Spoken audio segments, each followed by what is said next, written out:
Hi guys, it's Mandy. I have another recent reads for you.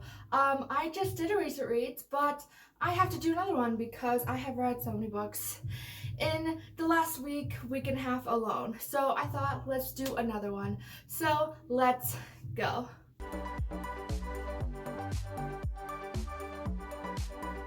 Today, like I said, we're gonna be talking about some recent reads. Raise the roof. Anyway, I have read quite a few books lately. Sometimes I just stare in front of this camera until I figure out what next sentence I'm gonna say. Anyone else have this problem? Anyone? Let me know, please. It's hard sometimes for me to see. I don't even know what I'm saying. I don't know. First, I'm going to talk about a book that I am almost halfway through, and I'm just going to mention it anyway because I'll probably finish it today, and so I might as well talk about it since I won't be talking about it in another video. I don't think so, since it is, whatever. You know what I mean. That first book is My Plain Jane by Jody Meadows, Brody Ashton, and Cynthia Han. I was excited about this one. This is like the second book in their My Jane series. But I have to say, I am not really loving this one. I don't know, it's really not as funny as the first one. The first one was just laughs all the way. This one has a few funny quips going on, but like the characters are really weird and I just don't understand what they're doing and their actions. But I digress. I am so close to finishing it, and I don't hate it. I'm just kind of anxious to see what's going to happen in the end. I like this one as well because it has to do with ghosts and like kind of the supernatural, and I just love ghosts, and so there's that one.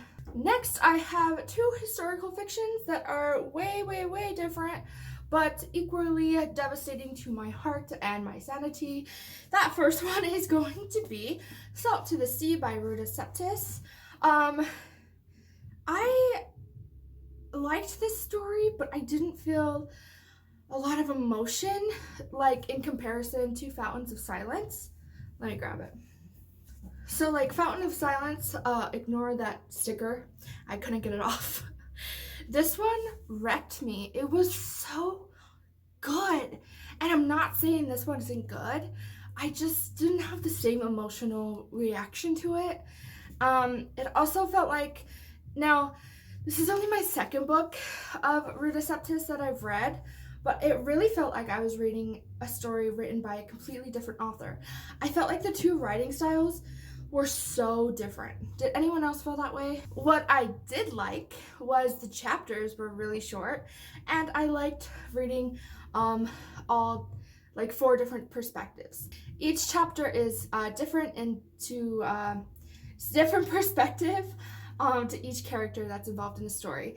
I also had no idea that this ship that they're on was actually like a major like massacre, bigger than the Titanic, like probably one of the worst. The Wilhelm Gustloff. I didn't know that was a real ship. It's real. It happened. Thousands and thousands and thousands of people died. But it was fascinating and interesting because I did not know that existed. This boat sunk because of war and because they were targeted, and so that's very different from the Titanic. Another thing I really had like an issue with was they don't even go onto the ship until like the middle of the story. Like not even the middle. Like some characters get on at like page 150, some characters get on at page 250. It was just like I felt like they barely spent any time on the boat, and I felt it felt kind of rushed from when they got in the boat to when they sunk, and maybe that's what actually happened. I don't know, but it felt just really rushed. I'm gonna stop talking about this. Anyway, go read it, guys. It was really good. I promise. Next historical fiction I read was Girl in the Blue Coat by Monica Hess. Now, I have raved about They Went Left by Monica Hess. That hit me so hard, and I was wary going into her other books because I didn't want to cry my heart out again. But I didn't in this one. And that's not bad. I'm not saying this was a bad book. I'm just saying it wasn't, I didn't feel that same connection. The reason why I loved They Went Left was because my grandmother was Polish, and in the war she was taken to a camp. She was separated from her family when she was 12. She never saw them again, and the main character in They Went Left was Polish, who got separated from her family. She never saw them again, and I connected so deeply with that, and it broke me. If you guys watched my 24-hour reading and 24-minute video, you will kind of hear more about that. But this one wasn't bad. It was just, I didn't really connect with anyone in the story. This takes place in Amsterdam in 1943, and it's kind of like a mystery, not like a thriller, but it was a mystery inside the war where the main character is trying to find this missing Jewish girl, and you read through the chapters and it's like Clue, and she finds leads, and it was really fascinating to read a war story like this, because I don't really see any stories that are placed out of a mystery.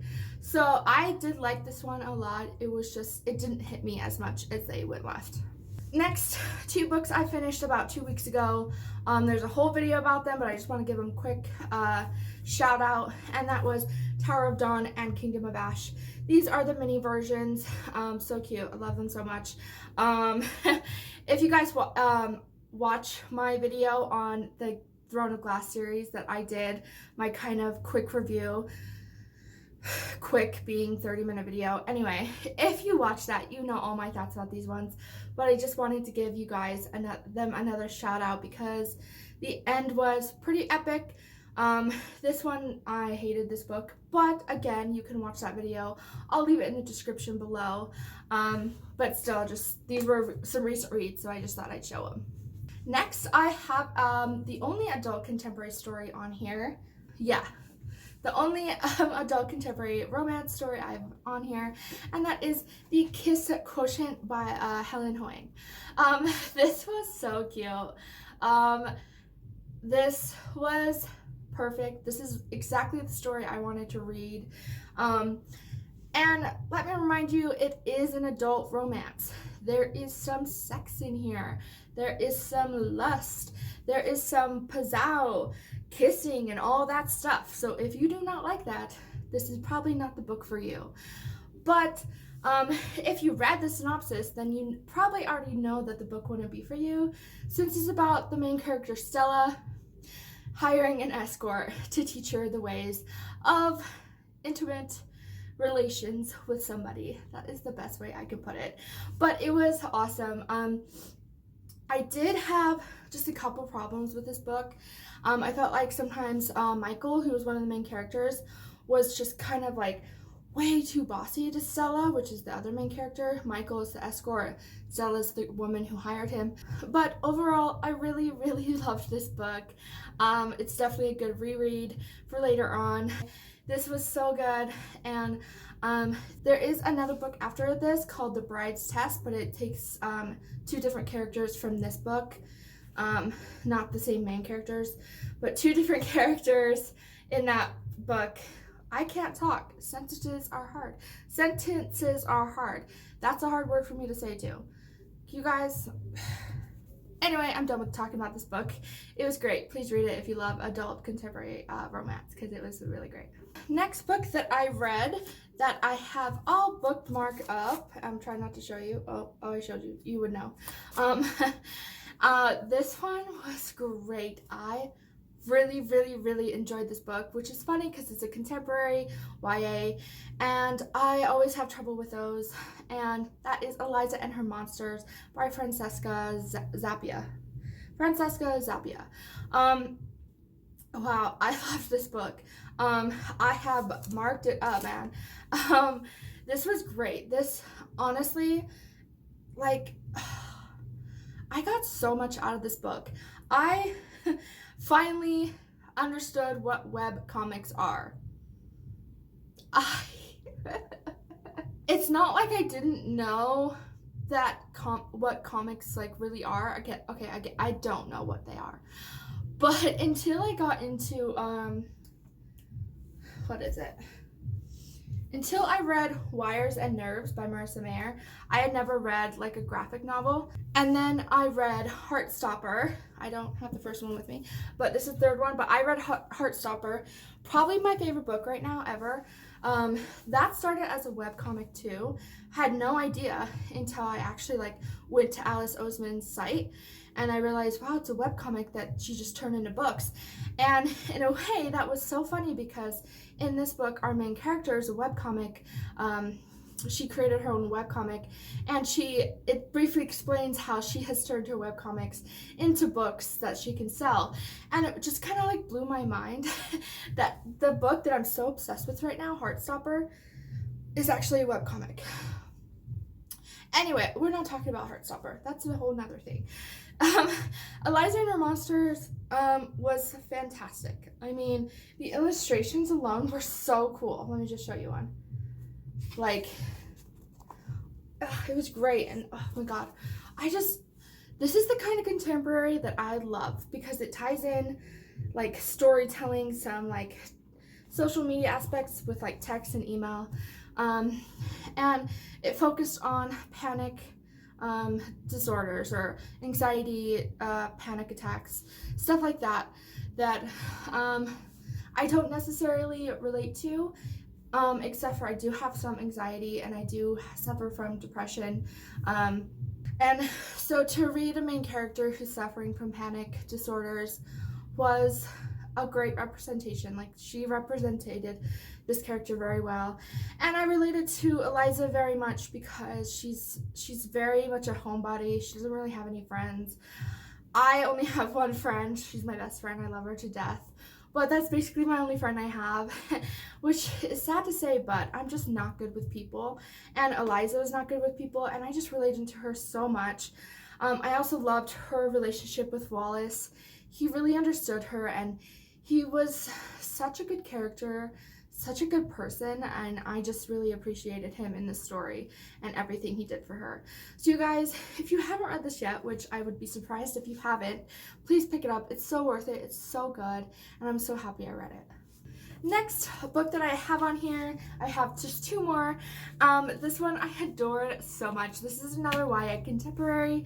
I love this book. This was actually a book that I was recommended through Epic Reads after I did a quiz, and I thought, why not, I'll pick it up. And that is Felix Ever After by Casey Calendar. Oh my god, first of all, can we say gorgeous to that cover? Look at it. I could stare at it all day. I also marked this up. This was great. Felix has never been in love. Felix is transgender. He's gay, and he is black, half Mexican. Why can I never remember? Yeah, he's black. I loved Felix. I loved him, and I love reading LGBTQ.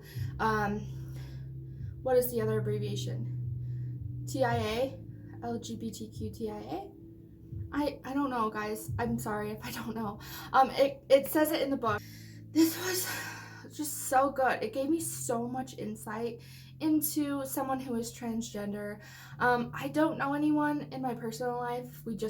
I just said that I don't have any friends, but I'm very open-minded. I accept everybody for who they are, no matter what gender you are or what you affiliate or what your binary is, or like, no matter what, you're human, so you should be treated as a human.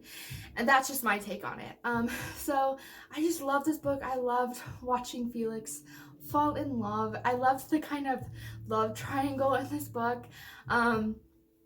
It was so cute. It gave me so much insight into a transgender person's mind, and I actually related a lot to Felix in certain areas, but I related to Felix like so much, actually. The parts that I really marked up were just some of the favorite things that hit me that I could just relate to, and it was perfect. It's everything I wanted. Guys, please go pick this up. It was so fantastic. It's beautiful. Felix, I love you. Casey Calendar, thank you for making this book. I loved it so much. And my last and final book that I read recently, this was probably the first book I've read after my last recent reads video. And I had to share it because it's gorgeous. And that is With a Fire on High by Elizabeth Acevedo. God, I always do that. Besides this totally gorgeous cover, look at her. She's gorgeous. Oh my God. And besides its beautiful back cover, like, are you kidding me? This story was so good. It was so real. I felt like it was, like, I was really, like, reading a person's real life. Like, it was gorgeous. So our main character, her name is, Emoni. And she lives with her grandmother, and she has a daughter with her ex-boyfriend. She really wants to be a cook, and she really wants to go on this trip to Spain, but she doesn't know if she can afford it. And this was a really beautiful book. And honestly, can we just say it one more time? Look at this cover. You guys, it's gorgeous. I really enjoyed this book. Again, I have trouble with it just because it's a YA contemporary. These books are just really hard for me to really like fall in love with. I really like this book, but I didn't really fall in love with it. Contemporaries are just that way for me. Again, please pick this up. Totally recommend it. It's just an all-around good, solid story, and it is beautiful as well. Okay guys, that's all I have. Thank you guys so much for watching. I hope you enjoyed this. Please let me know what you guys think about these in the comments below. Overall, I had a very happy couple weeks reading these books. I enjoyed most all of them, and I'm just really excited and happy that you guys are here watching this and that you guys are supporting me. It really means a lot. I'm having so much fun doing these videos. I cannot express the level of regret I have for not starting this blog in high school. I just was never that confident enough. And now as an adult, even though I'm still not that confident, I am a little bit more confident to the point where I enjoy this. So again, thanks so much for watching. I had a great time. I hope you guys have a great day, and I hope you guys will enjoy your August summer month. Again, thank you so much for watching, you guys. I hope you have a beautiful, wonderful day. Bye.